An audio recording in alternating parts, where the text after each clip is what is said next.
Right. We're rolling. Under a bushel, I didn't know that. What? Are you giving me a light under a bushel hairstyle light only? Go on, bro. What do you want to talk? Because if you're not talking to me, I'm going to start talking. So what is your point? My point is this. What is the question? Sorry. Yeah, like what are you here arguing for? So I'm a Christian, Yeah. and I believe that in Jesus Christ is the truth that the world needs. It's the truth that you need. It's the truth that I need. It's the truth that all these good people need. They need to follow the Christ, who is the Messiah, promised of God in the prophets. And by doing that, we improve ourselves, we improve our society, we improve our communities. We're on the truth because we have a moral obligation to be on the truth.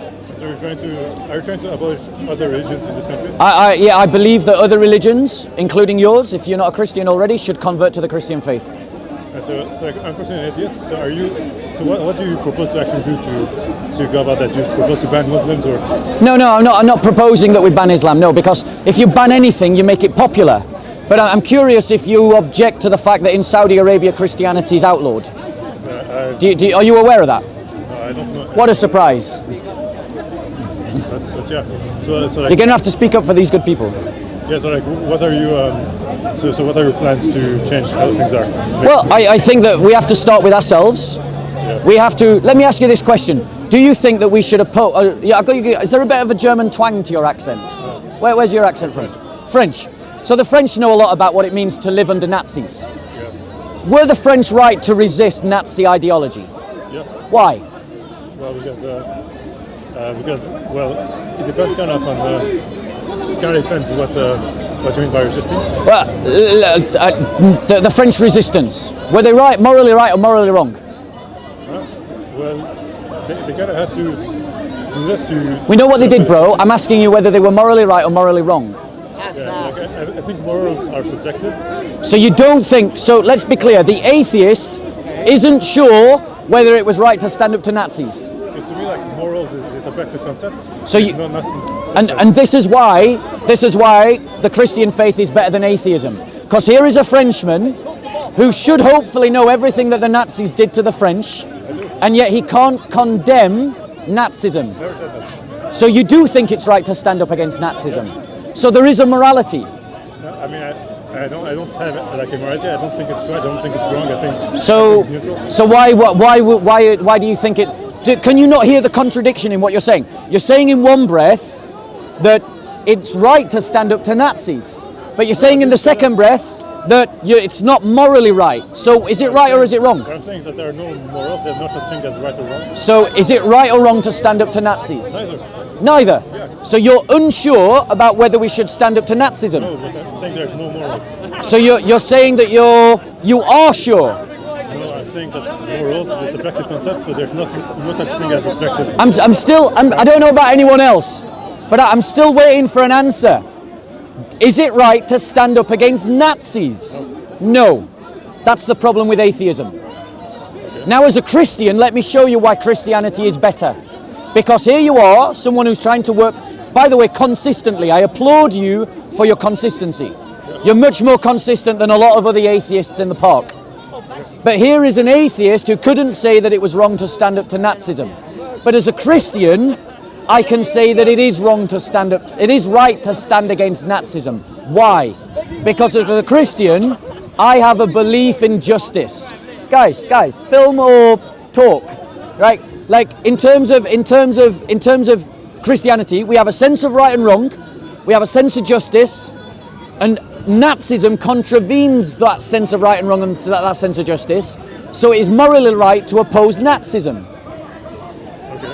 So now I've demonstrated why Christianity. Now tell me, in your heart, in your feelings, which do you think which one resonates more with you? Your logical position or my Christian position, however illogical you think it might be? I think like as an atheist, like my kind of morality is neutral. So there's nothing really that's right or wrong. But like as a Christian, I think there has to be some morality that makes things work together. And I think we need to adopt some morality that minimizes the violence in this world. So as long as we define a right to defend against oppression. Brilliant. That minimizes violence. So now we've established that we can stand against oppression. Yeah. So you've established a morality now. Yeah. On what basis? That's I define the morality. You define the morality as a purely elective choice. But what makes your morality better than, say, for instance, the Nazis' morality that saw conflict as a good thing because it advanced the social Darwinism of the species? Yeah, because it leads to more death and more violence. But why is that wrong? It's not necessarily wrong. There you go. So there are different sets of morals. So- and we need to choose the one that minimizes the violence. Why must we choose the one that minimizes the violence? We don't must, but it's better for us. As a, Shall I tell you why you're arguing that way? You're arguing that way because whether you're willing to acknowledge it or not, you have been influenced by a Judeo-Christian heritage. You're arguing that way because God has put in your heart the law that he promised to in the scripture. Your creator has put that law there. And that's why even though logically from your atheism you can't get to the position you're arguing for, your instinct is to argue for it. And this is one of the evidences of the creator. An evidence that you should accept because your own nature is fighting against your logic. I think that Jesus tries to always get the morality that minimizes violence. Christ himself said, "Blessed are the peacemakers, for they shall be called the sons of God, that they shall inherit the earth." Yeah, but does he try to minimize violence in the world? He teaches, let's just look at this. Yeah, but answer the question, does he try to minimize violence? Or? He teaches, look at his teachings. Yes, they do, and that's why I'm going to show you his teachings. Listen to what he says. He says, listen to these and ask me, and listen to them. Blessed are the gentle, for they shall inherit the earth. Blessed are those who hunger and thirst for righteousness, for they shall be satisfied. Blessed are the merciful, for they shall receive mercy.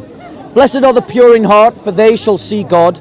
Blessed are the peacemakers, for they shall be called the sons of God. I see. So like those are like examples for. These are the characters. These are the characters that the kind of characterization of the kingdom community, the Christian community.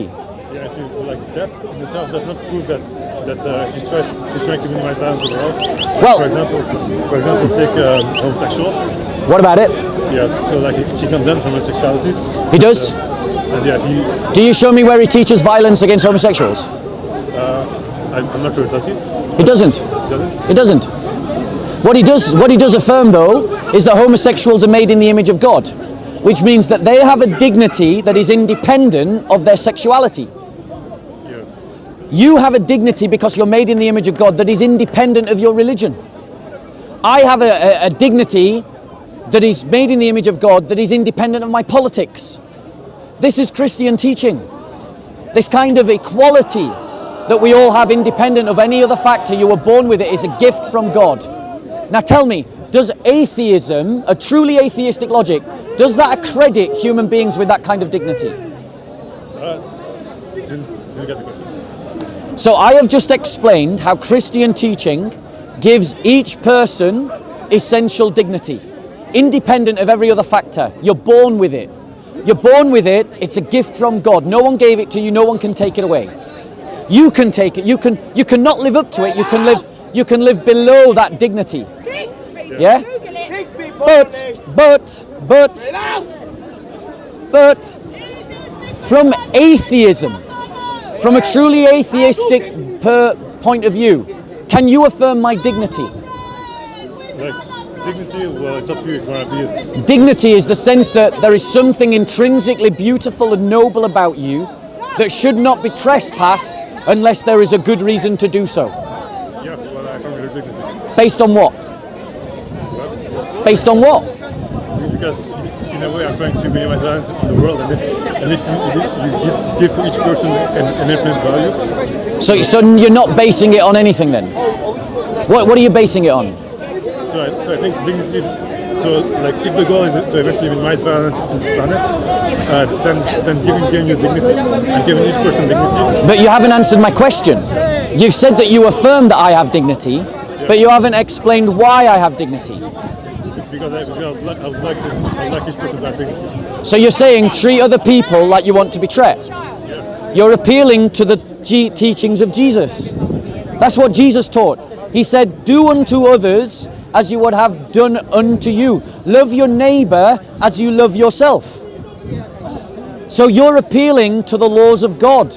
And you're appealing to the laws of God because God wrote them on your heart. And this is an evidence of the Creator. So once again, your heart is calling you to your Creator. Do you agree that we have a moral obligation to stand on the truth? Depends on what do you mean by stand on the truth? Do you believe there is such a thing as truth? Yeah. Right. If there is such a thing as truth, yeah? If there is such a thing as truth, you've already abandoned atheism. Because truth corresponds to reality. And atheism denies the concept of truth. Because if atheism is true, we are nothing but the random chance correlation of atoms that have come together by pure chaos. Let me tell you what atheism is, that you are not convinced of any religion. I know what atheism teaches. But it doesn't mean that I know for sure that God doesn't exist. It means that I think there's a possibility that the Christian God exists, and there's a possibility that doesn't. But I don't have an argument that convinces me that. So you're an agnostic? Have you moved from being atheist to agnostic now? So I don't know that's the definition, but yeah. That's, agnostic means I'm not sure. Yeah. Atheist is I'm sure. Atheists are sure that God doesn't exist, and agnostic is I'm not sure. As in, I only believe what is objectively true. Brilliant. So do I. So, since we both believe in objective truth, let me give you an evidence. Let me give you an argument for the evidence of God. You're getting wound up, aren't you? He's like, he's wanting to burst in. The Platonist wants to jump in. So let me ask you this question. Would you agree that mathematics is a language by which we describe reality in physics? So mathematics, like the way it works is that we have some definitions, and then on top of that we build theories. Mathematics is a language of description. Do you agree? Sure. Do you agree that languages emerge from intelligence? Right. Are you aware that in physics we are discovering mathematics as opposed to using mathematics to explain the physics? Let me give you an example. The theories of Einstein, general relativity and special relativity. They posit physical objects. At the time that Einstein wrote those theories, they posited physical objects that we had no observation of. We then later observed them, which means that the maths was ahead of the observation, which means that the maths we were tapping into a code that was describing creation, long before we observed it. Yeah, that's because we Einstein established a model, and then which was in consistency with observation. Brilliant. No, he tapped into a code that we were discovering in reality. Let those words settle in for you. Einstein tapped into a code that we discovered in reality. Not that he used a code to describe reality. Now, if he tapped into a code that we discovered in reality, then that means that there is a code in reality. Can you tell me of a code without a code giver? I don't see what you mean by code. A code is a mathematical code, like 0 and 1, like binary code. Yeah. That's what I mean by code. Okay. A language.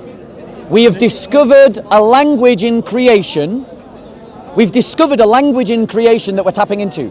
And the maths is ahead of the science. The maths is ahead of the observation. I wouldn't say you discovered it. Prove it. Okay, you're saying we didn't discover it.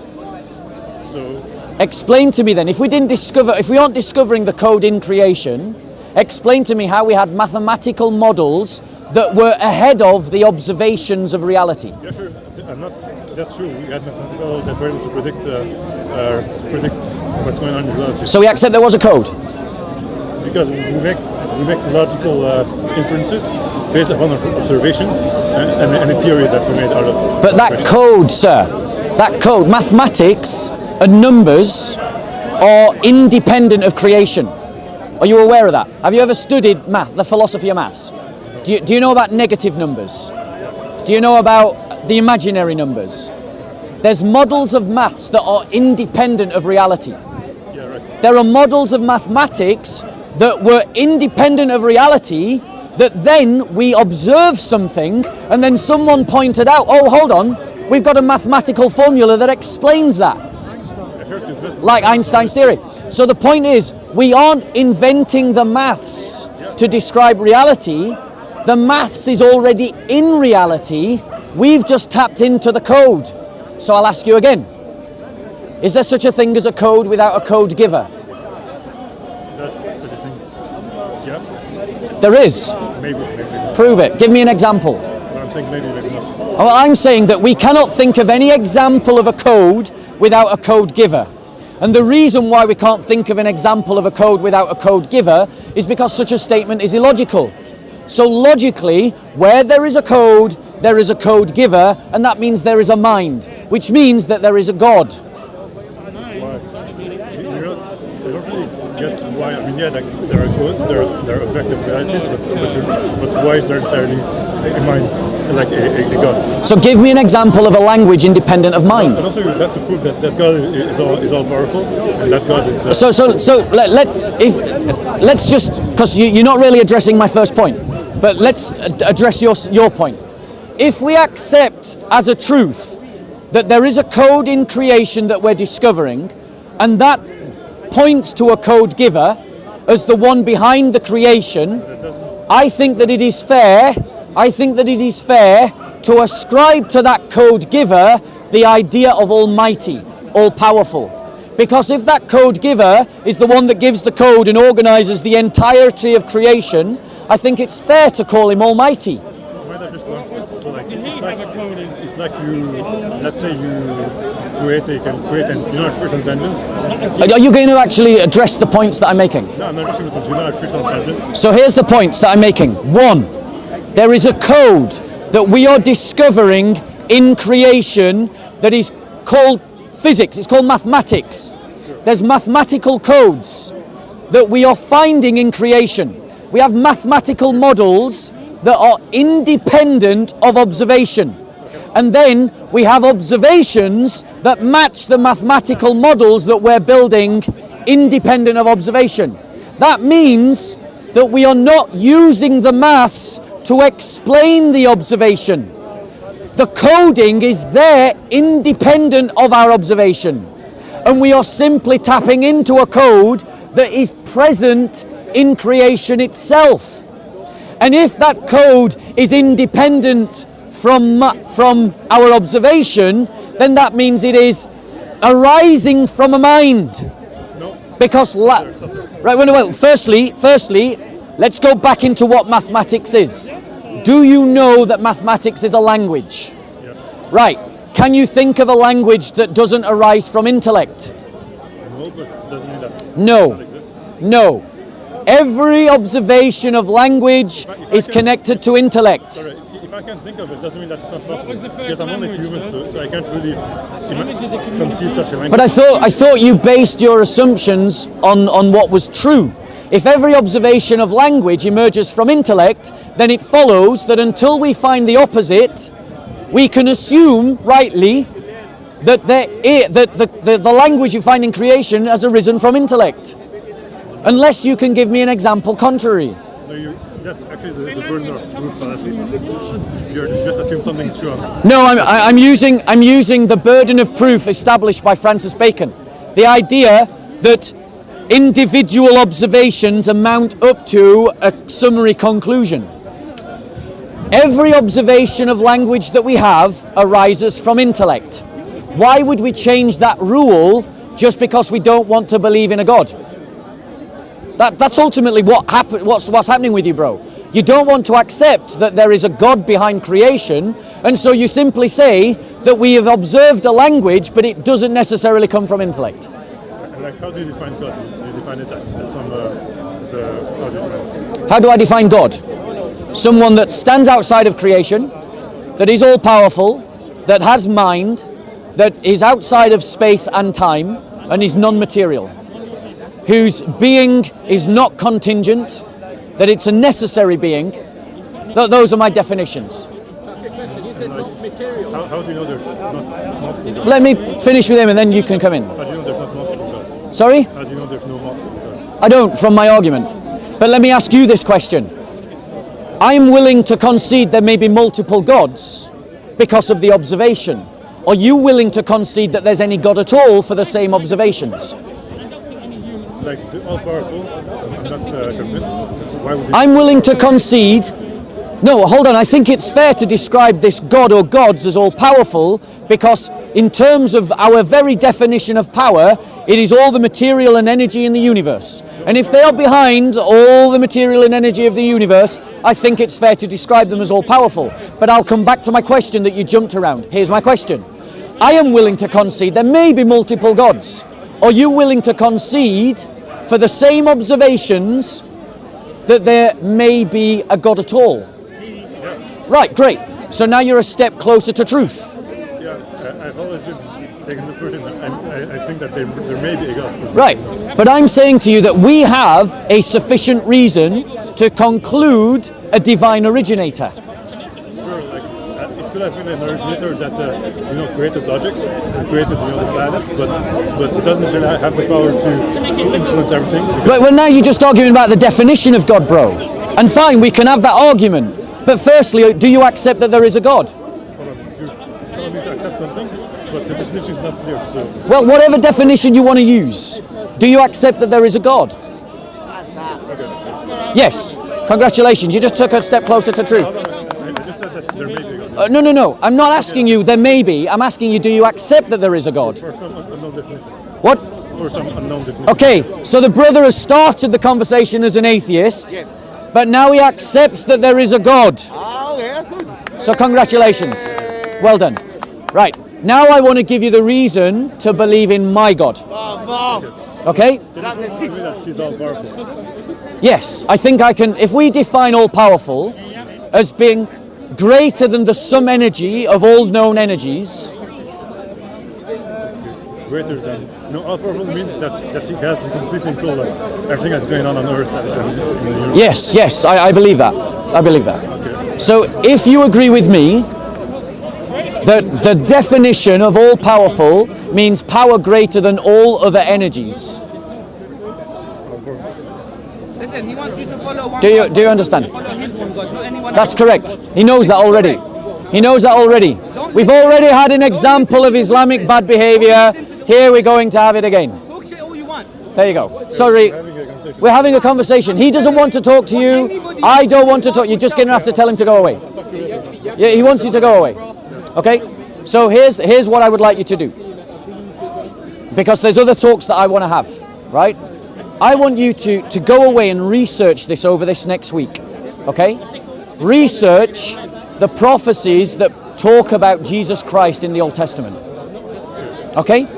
Because what you will discover when you research those prophecies is that over the course of 1,000 years, independently, are you listening? Different people spoke about a coming figure. And this coming figure describes Jesus Christ. It describes where he was born. It describes the circumstances of his birth. It describes the circumstances of his life. It describes the circumstances of his death. And it describes the circumstances of him rising again. Now, Assuming you believe in what's one second. I want you to go away and to do this research. Because you owe it to yourself to know what you have disinherited yourself from. France was once called the daughter of the church. It has played a huge and fundamental part of the history of the church. It was the defender of the church. It was a contributor to Christian civilization. That is your heritage as a Frenchman. And when you disavowed Christianity, you didn't just drop a set of doctrines and beliefs. You dropped an entire heritage and culture and a way of life. I think that's there's actually a problem the world is that people define their religion based upon their heritage, and I think that shouldn't be the case. I think each person should decide upon independently of which. I agree. I agree. Son of terrorists will become terrorists because their heritage is terrorist. And indeed, we see Muslims become terrorists because Muhammad was a terrorist. So, in terms of and France is experiencing that right now. How's that working out for you? So, in terms of religion, you need to look, and I seriously want you to do this. Please look at the prophecies talking about Christ, and ask yourself, how over this great span of history did these people come together to describe one singular life? Because that is an evidence that this God that created the universe is involved in the universe he created. The God that you now accept exists has shown that he is interested in what happens in the world through the person of Jesus Christ. And the evidence for that is the prophecies over 1,000 years that describe one life. Bearing in mind, bro, a person can't control where he's born, how he's born, or how he dies. It's assuming you take as granted that the books are true. So come back to me if you're going to make the argument, sir, that these books are not true. You have to show me how the books of the Old Testament are not describing Jesus' life, or you have to show me how the New Testament is false. So bring your evidence. Show to me that the gospel stories are a lie. If you haven't got that evidence, then deal with the evidence that's in front of you, which is that Jesus Christ is the prophesied Messiah of the Old Testament. And that's where we started our conversation. When you asked me, what do I stand for? I stand for people like you coming to the knowledge of the Jewish Messiah, Jesus Christ, building your life on him, because when you do so, you won't follow the religion that is killing Frenchmen, you will follow the religion that defended France from those very armies. God bless you. So, any other questions before I go on to my next talk? So the kind of conversations I wanted to have today, I didn't manage to have. Have you become a Christian yet, bro? Have you become a Christian bit, bro? About the Ancient of Days. Yeah, brilliant. Let him do it. Well, unfortunately, okay, so let me ask you a question. Are you happy to have him off camera while he talks? Yeah, so you believe that Allah is one. One what?